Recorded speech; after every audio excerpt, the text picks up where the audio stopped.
Hello बच्चों, I hope कि आप सब लोग अच्छे होंगे। आज हम अपना चैप्टर 8 स्टार्ट करेंगे, जो कि सिविक्स का चैप्टर है, framing of constitution and its features. ठीक है, तो जो अभी हमने चैप्टर 3 चैप्टर्स किए, चैप्टर 1, 2 और 19, आई होप कि आप लोगों को अच्छे से समझ में आ गया होगा और आप लोगों ने अच्छे से एग्ज़ाम भी दिए होंगे अपने। तो आज हम अपना चैप्टर 8 स्टार्ट कर रहे हैं। तो पेंसिल ले लीजिएगा, मैं रीड करूँगी और एक्सप्लेन करूँगी और अंडरलाइन करते जाइएगा जो भी वर्ड्स हार्ड लगे। तो फर्स्ट है इसमें framing of constitution and it features, कि जो हमारा कॉन्स्टिट्यूशन है, जो संविधान है, उसको किस तरीके से फ्रेम किया गया, बनाया गया और उसके मेन फीचर्स क्या हैं, इसमें क्या क्या इसकी विशेषताएं हैं। तो पहले तो हम देखेंगे कॉन्स्टिट्यूशन का मीनिंग देखेंगे कि क्या है, देन उसका इम्पोर्टेंस देखेंगे। तो कॉन्स्टिट्यूशन का मीनिंग है any systematic collection of rules design to govern a country regime is known as constitution. कि कॉन्स्टिट्यूशन क्या है, किसी भी कंट्री के द्वारा जो एक रूल बनाया जाता है, उसका सिस्टमेटिक जो डिजाइन है, फॉर्मेशन है, उसे कंट्री को चलाने के लिए इस्तेमाल किया जाता है। उस रूल्स को सिस्टमेटिक तरीके से उसे कॉन्स्टिट्यूशन यानी कि संविधान कहा जाता है। और इम्पोर्टेंस क्या है, constitution is the basic and most important document. Constitution जो है ये क्या है, बहुत ही जरूरी डॉक्यूमेंट है किसी भी कंट्री के लिए। The laws of the country are based on the constitution. तो जो भी कानून बनाए जाते हैं देश में, वो किसके तहत बनाया जाता है, संविधान के तहत। The country's constitution and the constitutional law should be subject to relevant provisions. The constitution is superior to all the laws of the country. तो the country constitution and the constitutional law should be subjected. तो जो country का constitution है और जो constitutional law है, वो आपस में क्या होना चाहिए, जुड़ा होना चाहिए, उसके ही सब्जेक्ट से रिलेटेड होना चाहिए। और जो कॉन्स्टिट्यूशन है देश का, वो देश में सबसे ऊपर होता है, सभी कानूनों के ऊपर है। Constitution involves periodically changing requirement of the people's aspirations, expectation, interest as well as the emotion which are high। तो जो कॉन्स्टिट्यूशन है उसे समय दर समय बदला भी जाता है रिक्वायरमेंट के अकॉर्डिंग, कि हाँ इसमें चेंजेस करने चाहिए, लोगों की उम्मीदें हैं, लोगों का हित है, उसमें लोगों का इंटरेस्ट है, इमोशंस जुड़े हैं।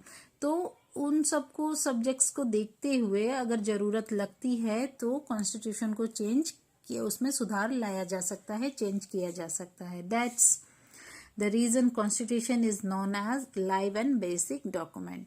इसलिए कॉन्स्टिट्यूशन को लाइव और बेसिक डॉक्यूमेंट कहा गया है, क्योंकि इस किसी भी कंट्री का जो वहाँ के रहने वाले जो लोग हैं, उनका जो जीवन है, उनके जीवन में जो भी नियम कानून फॉलो करने हैं, वो किसके तहत है, कॉन्स्टिट्यूशन के अंडर में।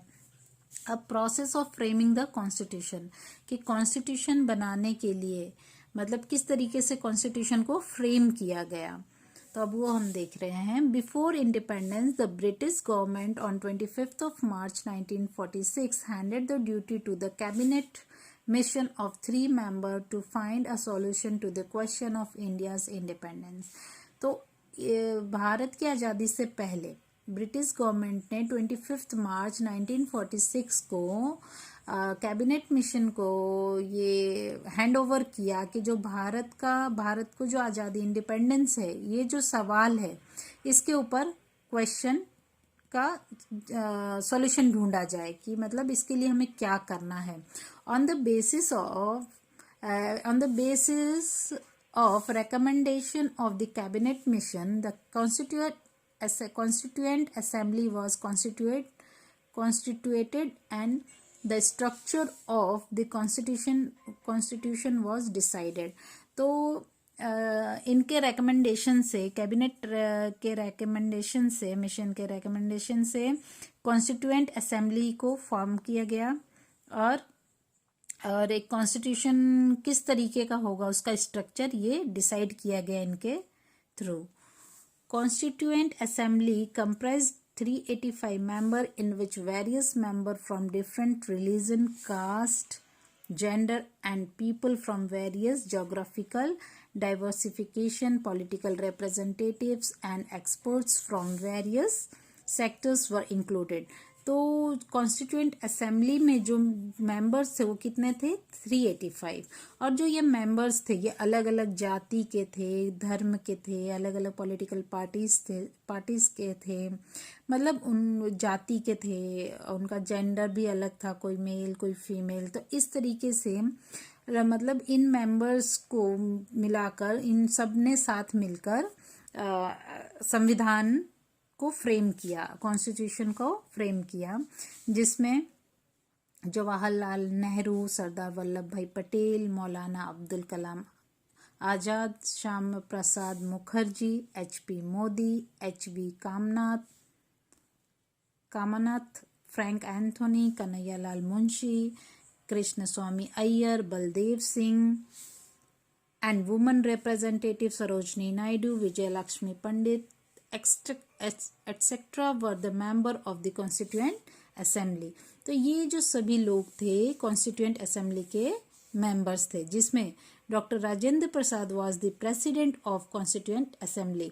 तो इस असेंबली के जो प्रेसिडेंट थे वो कौन थे? Doctor Rajendra Prasad. A committee was appointed to draft the constitution under the chairmanship of Bhimrao Ambedkar. तो एक ड्राफ्ट कमेटी बनाई गई जिसके चेयरमैन कौन थे? भीमराव अंबेडकर। तो ड्राफ्टिंग कमेटी को मतलब ये दिया गया कि मतलब आपको कॉन्स्टिट्यूशन को ड्राफ्ट करना है, बनाना है, किसके चेयरमैनशिप के अंडर में? भीमराव अंबेडकर, डॉक्टर भीमराव अंबेडकर के चेयरमैनशिप के अंडर में। The Constitution Assembly met for 166 session spread over a period of 2 years, 11 months and 17 days. Member of the Assembly had discussed thread bar each and every detail of its provision, keeping in concern the matter of constitution of the different countries. ठीक है, तो इस constitution को बनाने के लिए total 2 years 11 months और 17 days लगे। इस पीरियड में, ये 2 years 11 months और 17 days का जो पीरियड है, इस पीरियड में टोटल 166 सेशंस हुए, जिसमें ये लोग बैठ के डिस्कस करते थे, बनाते थे कि मतलब क्या होना चाहिए। वो अलग अलग कंट्रीज को भी देखते थे कि उनकी कंट्री का जो संविधान है, जो कॉन्स्टिट्यूशन है, रूल्स हैं, वो कैसे हैं, उनसे हमें और सुपीरियर करना है खुद को। तो ये सारा मैटर डिस्कस किया जाता था। In this constitution there are 295 articles and 8 appendices.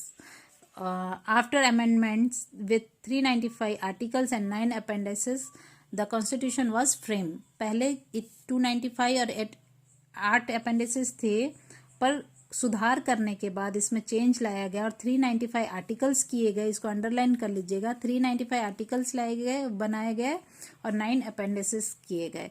The constitution was frame on 26 November 1949. The constitution was unanimously passed in the Constituent Assembly.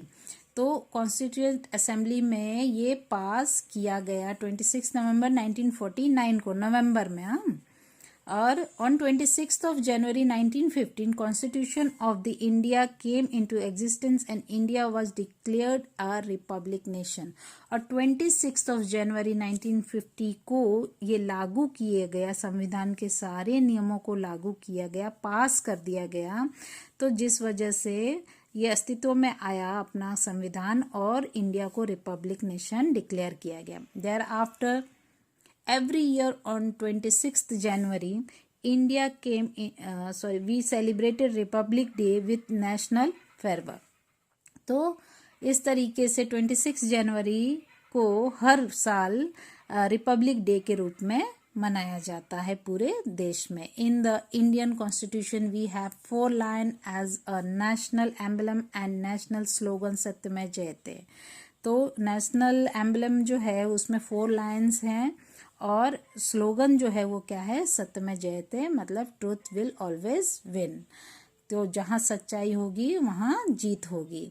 The constitution provides for citizen shape right and duties of the people, directive principles of the state policy, union-state relations, the elections, and emergency provision. Thus, the Constitution of India is the most detailed and elaborated national document.